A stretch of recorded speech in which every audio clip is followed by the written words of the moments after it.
I didn't expect to remember that summer. I'd been to so many camps over the years that they all kind of blurred together. Cabins that smelled like mildew, cafeteria food with the texture of cardboard, forced team-building exercises that made me want to fake an injury just to sit them out. So when my college offered a summer volunteer program at an outdoor camp for kids, I signed up mostly because I needed the credits. I wasn't expecting anything life-changing. And definitely not him. His name was Dylan. He was already in our cabin when I got there, sprawled on the bottom bunk like he owned the place. He looked up as I dragged my duffel bag in, raised one eyebrow, and said, "You get top or am I stuck with it?" His voice was calm, easy, confident in that way. Some guys are not cocky, just comfortable. His dark blonde hair was messy in a way that had to be intentional, and he had this laid-back, lived-in look like he belonged in an indie film set in a skate park. "I'm good with top," I said, trying not to sound as awkward as I felt. He nodded, tossed me a half smile, and went back to scrolling his phone. That was our introduction. I thought we'd probably keep it there. Friendly enough strangers, same room for 3 weeks, maybe swap schedules, and awkward jokes about bug spray. I didn't think I'd even remember his name after camp ended. But I didn't know Dylan yet. We didn't start talking much until day 2, during a mandatory lifeguard training at the lake. He sat next to me on the sand, pulled off his shirt, and tossed it casually over one shoulder like he'd done it a million times. I tried not to look. Tried not to notice the tattoo on his shoulder blade. Something small and simple. Or how relaxed he looked with his arms folded behind his head, eyes squinting at the sky. "You from around here?" he asked, not looking at me. "Nope," I said. "About 2 hours north." "Cool. I'm like 40 minutes out," he said. "But I barely come this far into the woods unless someone's paying me." "You doing this for the credits too?" he laughed. "Nah. My aunt runs the admin office here. She bribed me with gas money and said it'd build character." "Nice," I said. "Character building sounds optional." He glanced over at me then, like he was seeing me properly for the first time. "What's your name again?" "Jordan." "Cool, I'm Dylan, in case you forgot." I hadn't, but I nodded anyway. From that day on, something shifted. Slowly, without warning. We started showing up to things together. Meals, activities, early morning roll call. He started saving a seat for me on the bus to field trips, nudging my shoulder with his knee under the table during campfire dinners. At night, in our cabin, we'd lie in our bunks talking until someone banged on the wall and told us to shut up. Most of our conversations were dumb. Favorite albums, weird high school stories, whether cereal counted as soup. But something about the way he talked to me felt different. Like he was genuinely curious. Like he saw me. And I hated how much I liked it. I didn't tell anyone. Not even myself, really. Because Dylan was Dylan. Straight, probably. At least, I assumed. He talked about girls in the way that made it sound casual but distant. Like something he expected, not something he felt deeply about. Still, I didn't read into it. But then, there was that one night. It was late. Way past lights out. And we'd just gotten back from a staff bonfire. I was exhausted, smoky, and still buzzed from too many marshmallows and laughing too hard at one of Dylan's dumb impressions. We got back to our cabin, both still talking, neither of us rushing to change or crawl into bed. The lights were off, but the moonlight through the window was bright enough to make out his face. He looked at me standing barefoot at the end of his bed and said, "Do you ever think about just not going home after this?" I blinked. "What do you mean?" He shrugged. "Like, just disappearing. Driving until you hit some nowhere town. Starting over. Kind of sounds like you've thought about this." "Maybe," he said. "I don't know. This place, it makes everything else feel far away." He sat down on his bed, elbows on his knees, and glanced up at me. There was something in his expression I couldn't name. "You make it feel that way too," he added. I froze. He looked down at the floor, like maybe he hadn't meant to say it out loud, like maybe he regretted it already. But I didn't move. I just stood there, heart hammering. Every word I wanted to say suddenly caught in my throat. That was the moment I knew something was changing. And I couldn't stop it, even if I wanted to. I couldn't sleep that night. Dylan's words kept circling my brain like moths banging against a light bulb. You make it feel that way too. I didn't know exactly what he meant, but I couldn't stop thinking about the way he said it. Soft, uncertain, like it had slipped out before he could pull it back. The next morning, he didn't bring it up. Just stretched like usual, ruffled his hair into some kind of messy perfection, and tossed me a granola bar on his way out of the cabin. "You're on breakfast shift with me, right?" he asked. "Yeah." "Cool. Let's survive the scrambled egg sludge together." And just like that, we were back in rhythm. Like nothing had happened. Except now, I was watching everything he did with way too much awareness. The way his fingers brushed mine when we passed trays, how close he stood behind me when we were stacking dishes, the sideways glances he threw my way when he thought I wasn't looking. Maybe I was imagining it. Or maybe I wasn't. That afternoon, we were assigned to supervise the arts and crafts station. Basically an hour of trying to keep 6-year-olds from eating glue and covering each other in glitter. Dylan wasn't great at wrangling kids, but he was charming enough that they listened to him. Mostly. At one point, while we were cleaning up spilled paint water, he leaned in close and said, "You seem quiet today." "I'm fine," I said, though I wasn't. He gave me a look, like he didn't believe me but wasn't going to push it. Then he picked up a paint-streaked popsicle stick house and examined it like it was some modern art masterpiece. "You know," he said, not looking at me, "I meant what I said last night." My stomach dropped. I wasn't trying to be weird. I don't know. You're easy to be around. It's different. "Different how?" He finally looked up. "You make it easier to be myself." I didn't know what to do with that. My throat tightened, and I nodded because I couldn't trust my mouth to work properly. He didn't say anything else after that. Just went back to scrubbing glue off the table like he hadn't just lobbed another emotional grenade at me. That night, we stayed up late again. Lights out, everything quiet except for the hum of crickets outside and the occasional distant whoop from a raccoon fight near the dumpsters. Classic camp. We lay in our bunks, both of us pretending to scroll our phones, until he finally said, "You ever kissed a guy?" The question hit so hard I sat up in my bunk without thinking. Dylan kept staring at the ceiling. "Sorry," he added quickly. "That was random." "No," I said. "It's okay. And yeah, I have." He nodded slowly. Was it weird? No, not for me. There was a long pause. "Do you think it'd be weird if I did?" he asked. I stared down at him. "I don't know. Would it be?" He didn't answer right away.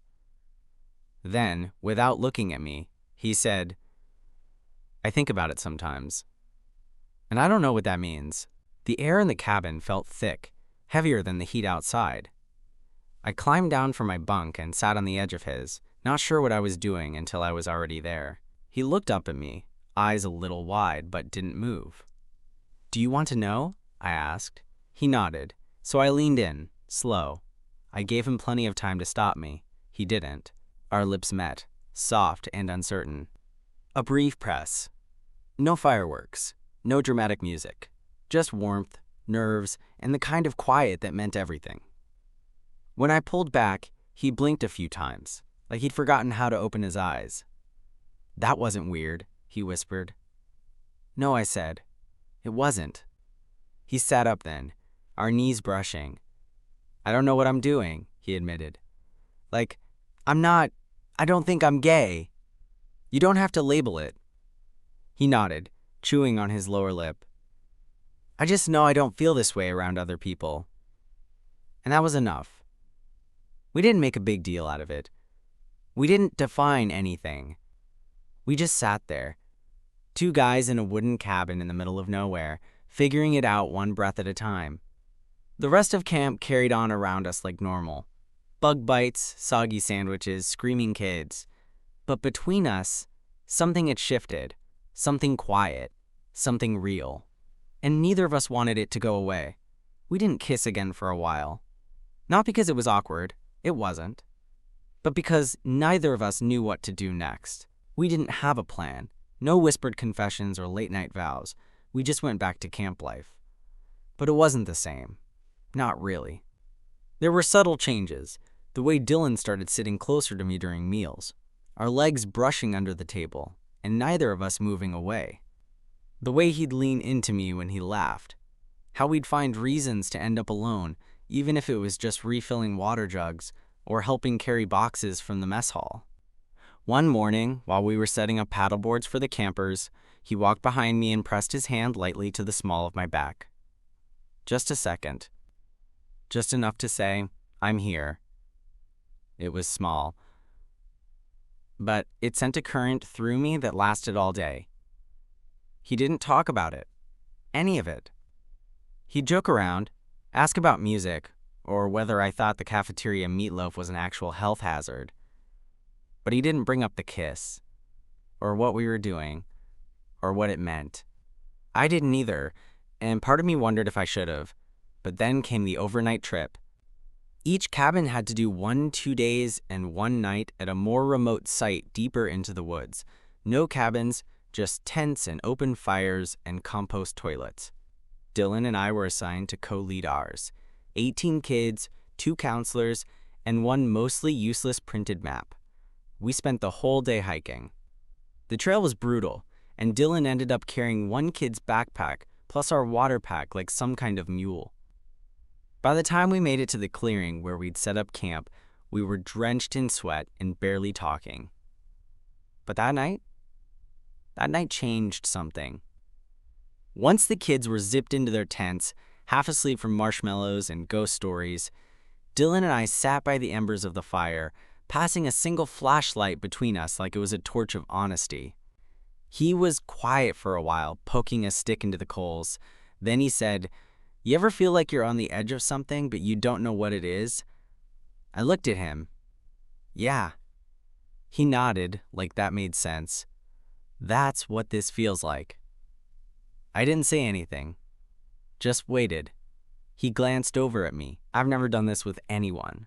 Done what? This, us, whatever we're doing, it's new and kind of terrifying. I get that, I said quietly. But, he added, I don't want it to stop.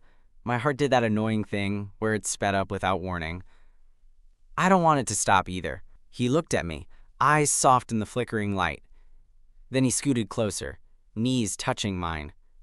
I don't know what happens after camp, he said, but I know I want this while we're here. You, me. I didn't realize how much I needed to hear that until he said it. I nodded. Okay. Then, with only the sounds of crickets and distant rustling from the trees, he leaned in again. This time, it wasn't tentative. It was slower, deeper, more sure of itself. And when we pulled away, he didn't look scared. He just smiled a little and said, I've been wanting to do that all day. That night, we shared a tent. It wasn't planned. It just happened. We made up some excuse about equipment or watching the kids more closely. But when we zipped up that tent, lay down side by side on our thin, sleeping mats, I could feel the energy shift between us. He reached for my hand in the dark. I let him take it. We didn't talk much after that. We just lay there, fingers tangled, listening to the sounds of the forest and our own breathing. It wasn't about anything physical, or labels, or even trying to make sense of it all. It was about us, in that moment. Something fragile and new, but real. And for the first time all summer, I wasn't wondering if he felt it too. I knew he did. After the overnight trip, something changed between us, but not in the way I feared. It didn't get weird. It didn't fall apart. If anything, it felt more solid, like we'd quietly agreed to stop pretending. We didn't have long talks about it. We didn't need to. It was in the way Dylan looked at me during staff meetings, eyes lingering a little longer, like we had a secret. The way he'd pass behind me in the mess hall and let his fingers graze the back of my neck. How he started sleeping with one foot dangling over the side of his bunk, close enough to touch mine. It was subtle, but it was ours. Of course, we still had to be careful. It was a kids' camp, not a movie. There were rules, parents, watchful counselors who already made too many assumptions. And we didn't know what this was. Not really. So the last thing we needed was for someone else to name it for us. But sometimes it got hard to stay low-key. Like the time we were paired for kayak supervision. The kids were paddling around the lake, and we were just standing knee-deep in the water, watching. I turned to say something, and he just looked at me. Really looked. Then he splashed me, hard, and we started goofing around like nothing was going on. But under it, everything was going on. Later that night, I caught him staring at me while I changed shirts. I didn't say anything, just raised an eyebrow and smiled. He didn't look away. He just smirked and said, "Sorry, can't help it." That was the thing about Dylan. He wasn't dramatic. He didn't do big declarations. But when he gave you a piece of himself, it felt real. Like he meant it. And more he was giving me pieces. But summer camps don't last forever. And I felt the clock ticking. We had 2 weeks left. 2 more weeks of bug spray, bunk beds, sweaty afternoons, and whispered conversations in the dark. I wanted to stretch it, slow it down, bottle the feeling of waking up with him snoring 2 feet away. Because I didn't know what came next. One night, while the rest of the camp was watching a movie outside, Dylan and I stayed behind, claiming, quote, kitchen cleanup as our excuse. We were alone in the cabin, windows open to let the breeze cut through the heat. I was sweeping. He was sitting on his bed, watching me with this lazy grin. "You always this domestic?" he asked. I rolled my eyes. "Just wait till I pull out the mop." He chuckled, then got quiet. "Hey," he said after a second. "You ever think about what happens when this ends?" I stopped sweeping. "You mean camp?" He nodded. "Yeah, us too, I guess." I leaned against the handle of the broom, heart tightening. "Yeah," I said. "I think about it." He didn't say anything for a while. Then he looked up, expression softer than usual. "I don't want this to just end." I walked over to his bunk and sat beside him. "Then, let's not let it." He looked at me like he didn't quite believe it. "How? We don't even live in the same town." "Yeah, but it's not the other side of the country. And it's not like either of us knows what we're doing next." He nodded slowly. "I'm just bad at this stuff. Feelings. Talking about them." "You're doing okay." He gave me a tired half smile. "I just know I don't want to lose you when we pack up and go." "You won't." I meant it. Even if we didn't know the details yet, I wasn't ready to call this a summer thing and let it die. I wasn't sure what we were, but I knew it wasn't temporary. That night, we didn't go to our bunks. We waited until the cabin was quiet again. Then we crawled into his together. It was cramped and sweaty and uncomfortable, but he didn't seem to care. Neither did I, his arm wrapped around me. My hand found his under the blanket. No words. Just the warmth of his chest against my back, the soft rise and fall of his breath. And for the first time, I let myself think beyond camp. Because maybe Dylan wasn't just my summer roommate. Maybe he was the start of something more. We had 12 days left. That's how I started counting time. Not in weeks or weekends, but in days left with Dylan. Camp moved fast after that. Too fast. Between end of summer events, parent visit day, and the counselor scavenger hunt, it felt like time was slipping through my hands before I could hold on to it. But somehow, Dylan and I kept finding moments, little pockets of quiet tucked between the chaos.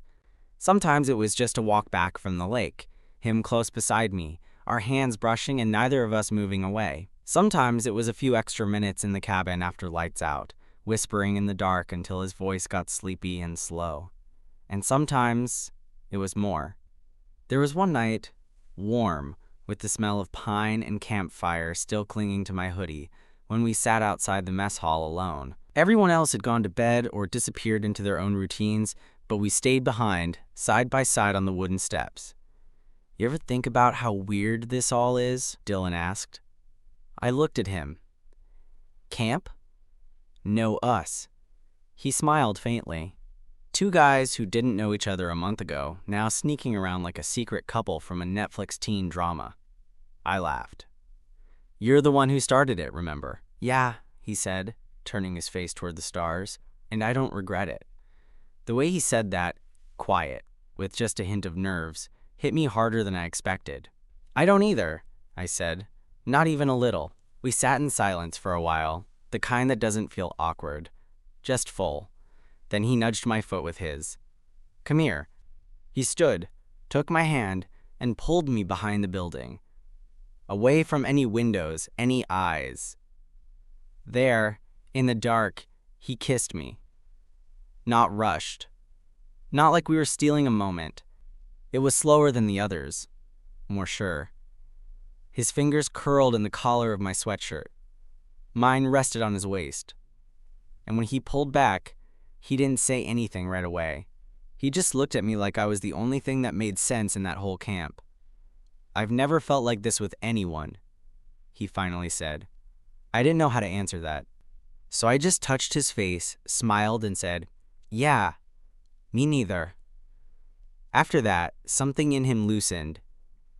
He got bolder. Still discreet. We weren't dumb, but bolder. He'd wink at me across the campfire. Throw an arm around my shoulder during group photos. Once, when we were hiking with the kids, he fell back to walk beside me and whispered, You know you're kind of the best part of this summer, right? I looked at him, a little caught off guard. That's corny as hell. Yeah, well, he grinned. I'm not just here for the arts and crafts. And then, just like that, he sprinted ahead to help one of the younger kids tie their shoelace. Like he hadn't just wrecked me in the middle of the trail. That was Dylan. He made it all feel easy, even when I was overthinking every second. But as the last few days of camp closed in, the question we'd both been avoiding started getting louder. What happens after this? We still hadn't talked about it. Not really. Not with actual plans. And with the last Saturday on the horizon, tension started creeping in. Quiet, but real. One night, I walked into our cabin after dinner and found him sitting on his bunk, elbows on his knees, staring at the floor like it had answers. He looked up when I walked in, and for the first time all summer, he looked unsure. Hey, I said. Hey. I tossed my bag onto my bunk and sat across from him. What's up? He hesitated. Then, I don't want this to fade. It doesn't have to. I know, he said, but I'm scared it will. Once we go back to our lives, school, friends, expectations. He looked at me, his voice low. What if I lose the nerve when we're not here anymore? My chest tightened. Then, I'll remind you, I said. As many times as it takes. He let out a slow breath, like he'd been holding it for days. Then he stood, crossed the room, and pulled me up into a hug. Not a quick one, not a casual one. The kind that says, I want this, I want you. And I hugged him back, not caring if someone walked in. Because in that moment, nothing else mattered. The last day of camp came faster than either of us wanted. We packed in silence that morning. The kind of quiet that wasn't uncomfortable, just heavy. Dylan kept folding his clothes too perfectly, like if he focused hard enough, he wouldn't have to deal with the rest of it. Outside the cabin window, we could hear the chaos of goodbye, kids yelling, parents honking, counselors hugging, and making vague promises to keep in touch. The camp was unraveling around us. Our time was running out. I zipped up my duffel and sat on the bottom bunk. His bunk, watching him tuck a hoodie into his bag like it was breakable. I'm not good at this part, he said. Saying goodbye? He nodded, especially when I don't want to. I stood, walked over, and leaned against the bed frame beside him. We don't have to say goodbye, I said. Not like that. He looked up, his eyes searching mine. You really want to keep this going? Yes. You're sure? I mean, outside of this place, it's different. We're different. I took a breath. I don't want this to be just a summer memory, I said. I want to see where it goes, even if it's messy, even if it's complicated. His mouth twitched like he wanted to smile, but couldn't quite let himself. Then he nodded. Slow, deliberate. Okay. Okay? I want that too. That was it. No grand speech. No perfect resolution. Just two guys, bags packed, standing in a cabin that suddenly felt too small for everything we'd been through. A few hours later, we were both at the camp's front gate. Our rideshare pickups were staggered, his scheduled just 20 minutes before mine. I hated the timing, hated how final it felt. We stood off to the side while parents bustled around us, kids dragging luggage and waving camp t-shirts. No one was paying attention to us, which meant we had one last moment. "Text me when you get home," I said. "I will, and if you chicken out about anything, just call." He laughed, but there was a crack in it. "I won't chicken out. I'm serious." He stepped closer. His duffel was slung over his shoulder, his face flushed from the heat, but his eyes locked on mine with a steadiness I hadn't seen from him before. "Hey," he said. "I'm gonna try, like really try." I nodded. "Me too." We didn't kiss. It didn't feel like the right place for it, but he pulled me in for a hug. A real one, long and tight and unspoken. And when he let go, he didn't say goodbye. He just said, "See you soon." And then he was gone. I stood there long after his car pulled away, staring down the road like maybe it would turn around. It didn't. But I wasn't sad, because for the first time in a long time, I felt like something real had started, not ended. It was strange waking up in my own bed again. No rustling sleeping bags, no screen doors slamming, no Dylan snoring one bunk over. Just silence. And for the first few days, that silence felt loud. I'd scroll through photos on my phone. Grainy shots of campfires, canoe trips, one blurry selfie Dylan had taken when I wasn't looking. I didn't text him right away. I kept telling myself I didn't want to seem too eager. Truth was, I was scared. Scared he'd changed his mind. But on day 3, I got a text. "Dylan, this your number? Or did I just text some random guy and confess I miss his face?" I stared at the screen for a full 30 seconds before replying. "ME, depends." "How many guys did you kiss in the woods this summer?" "Dylan, just one. Thinking about doing it again, though." That broke the tension. We started texting daily, then calling. Late night FaceTimes where he'd be half sprawled on his bed, talking with one hand behind his head and the other waving around when he got excited. We talked about school starting, stupid stuff our friends said, music we were into lately, everything. And nothing. And eventually, we talked about us. He told me he still didn't have a label for what he was feeling, that it was new, uncharted, but that it felt right, and he wanted to keep figuring it out. With me, we made a plan to meet halfway between our towns one weekend. Just a day. Lunch, maybe a walk, no pressure. I barely slept the night before. When I saw him again, standing in front of a train station in a gray hoodie and beat-up sneakers, it felt surreal. Like we'd imagined the whole camp thing, and now we were testing if it could survive in the real world. It did.